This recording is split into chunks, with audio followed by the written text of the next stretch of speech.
Two to you, it's now 12 minutes to 8. Mayor of Dubbo Regional Council, Matthew Dickerson, good morning. Good morning, Ian. How are you going today? I'm well, and your good self? Well, I'm a bit confused. It's Why? Thursday and I'm in two to you talking. Yes. Normally it's just like clockwork. Every Friday I'm here chatting to you, but it's Thursday. I'm not sure what to do, and I'm a bit unsure of myself now.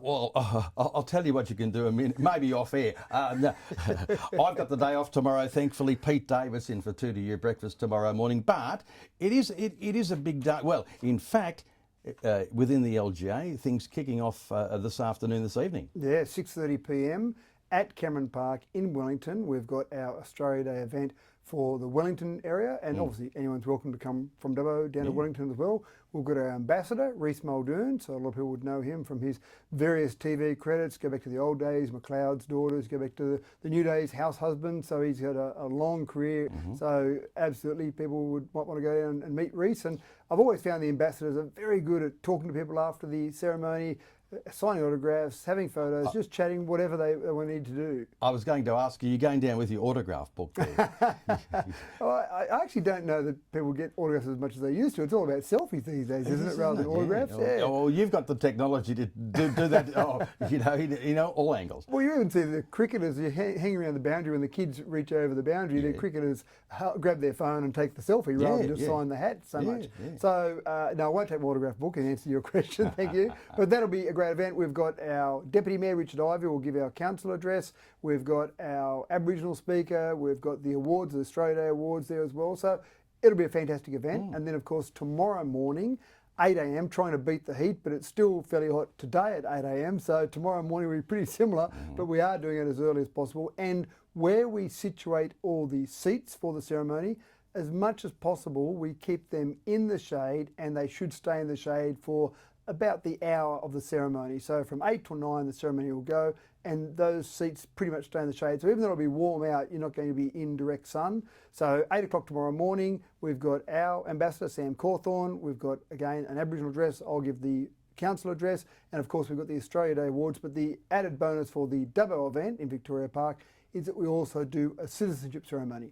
Now, I get to do those about every 2 months throughout the year, but there is something a bit special about a citizenship ceremony on Australia Day. Yeah. And that day then, the 26th of January, that will have significance for those people, forever, won't they? Absolutely right. And what's interesting is we do get more and more people from India now, and I've told the story many times that when I first started doing citizenship ceremonies about 13 years ago, we had a lot of people from England, seemed to be the number one, a few people from New Zealand, maybe some Canadians, and a sprinkling from maybe India or Nepal, whereas now the vast majority are definitely coming from India, and then we get various countries around there, and occasionally you'll see someone from England coming along as well. But the interesting part there is that, of course, Independence Day in India is the 26th of January as well. So back in 1947, when independence was declared, that was on the 26th of January. So they celebrate that as their Independence Day. They call it Independence Day rather than Indian Day, but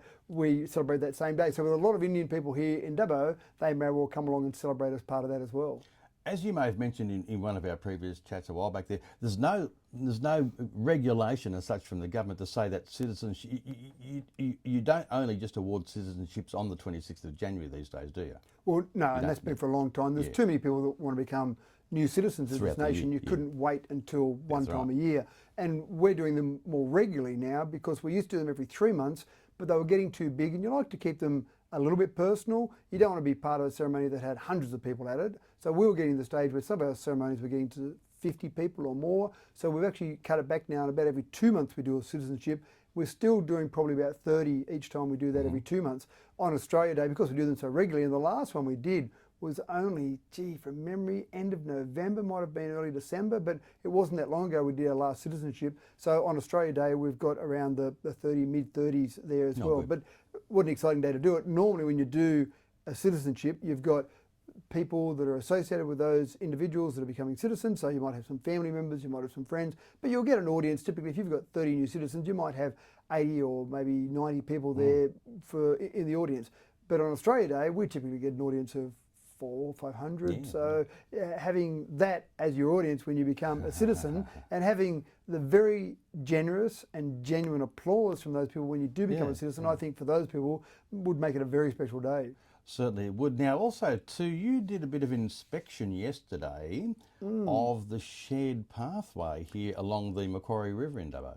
This is a project that started many years ago, and I think the vision from the last council was to construct a boardwalk going along behind Ollie Robbins Oval. So if you imagine the boat ramp and then up to the road that goes in behind Ollie Robbins Oval that comes out from behind the Coles car park, if you imagine that stretch of road there, the idea initially from the council was to construct a boardwalk out over the river. Now that would be fantastic, but that would just absolutely blow every budget that council would have had at the time, and they were getting some money from the state government for some of these projects, and there was no way it was ever going to fit into the budget. But what it was seeing was a potential to do a shared pathway there. So rather than, it used to be the road, the black bitumen road, and then there was a little fence, and then there was a small track there as part of Track-a-Riley Cycleway. So the concept was changed to be able to make it affordable, where you would have that whole area there as a shared pathway, so shared between vehicles and people, obviously low speed vehicles along there, and then you had some viewing platforms. So along the way you've got a few viewing platforms, and one in particular that we looked at yesterday that's a cantilever platform that sticks out, that almost floats out over there. You'll have a low railing around there to protect it, but what a beautiful area there to go and have a look at along the river. So essentially that pathway, we had an inspection with councillors yesterday just to look at where that's up to, looking very good. Our project completion time was always that people would be out there using that by April this year. Still on track for that. It looks mostly completed. There's still a few parts of that project to do at the moment, but I think that'll be a fantastic area, because then that builds on to the next stage, which was always a big picture plan, is the events precinct. So on Ollie Robbins Oval, we'll build a stage area so that when we have events come along, when we've got maybe small concerts, where we've got bands, we might have people there, when there might be events on, and I've been to various events in Ollie Robbins Oval, as many people have done, but having a stage area there will be a great part of that. So those toilets would go, that'll all be so they are going that... Well, in the shared pathway, no, but in the next stage, as part of that events precinct, those toilets will go, there'll be that stage area built there, and then you'll have the ability to really take full advantage of that whole shared pathway with the events precinct. I know that area needs to be versatile, because there have been some acts that have come to town in tents that have set up down there, so it needs to be open. But I know one of the bigger complaints I get, particularly from the different market operators and the coordinators, is there's not much shade or anything down there. So we haven't removed any trees. No, there never were any there, really. Well, there's some along there. We had to actually be quite clever in how we made some of those viewing areas there. They had to be screw pylons rather than drilled or impact pylons. That was because we had so many roots to deal with some of the trees. So we haven't taken away any shade, but we haven't added any shade. But when we do and we've got to do the final plans for the events precinct, but when we do that stage area there, there'll be some sort of covering there. I would imagine, my vision of it certainly would be some sort of covering on that as well. I was more talking out in the oval area, because there are always those trees are sort of around the edge and stuff like that. But I don't believe any sport gets played in that precinct now. That's not what it lends itself for. So I was sort of thinking maybe some trees or shade or something within that area itself, within where the lawn is, that sort of stuff. Yeah, look, there's no plans for that at this stage, but not to say there won't be in the future. But the idea of that area is to have it very open, so you can have things like a tent, a large tent, a circus tent, for example, might want to set up there, which obviously trees wouldn't help if you wanted to set up for that. If you've got a large crowd of people that are watching a concert, you don't want to have their view blocked by trees. So at this stage, the concept is to leave that completely open, so you've got the ability to use that, as you say, multi-purpose, a whole range of different purposes there. But the important part of that was we got the agreement from the government only weeks ago to say that yes, we can change the funding streams around that we had. We had 3 different projects.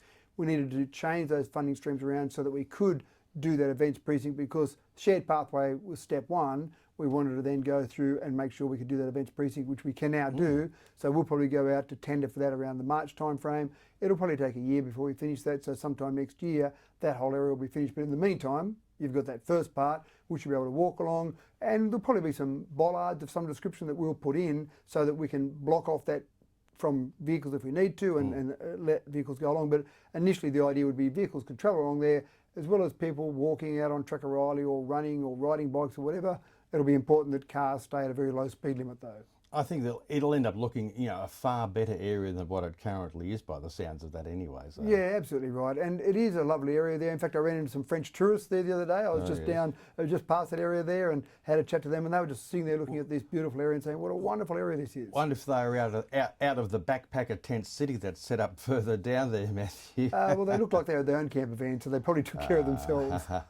Matthew Dickerson, you have yourself a great Australia Day and a fantastic long weekend, and we'll catch up with you again next week. Yeah, and happy Australia Day to you and all your listeners. Thanks, Iain. Thank you very much. 2 to you, 2 to 8, we have the latest in national news at 8.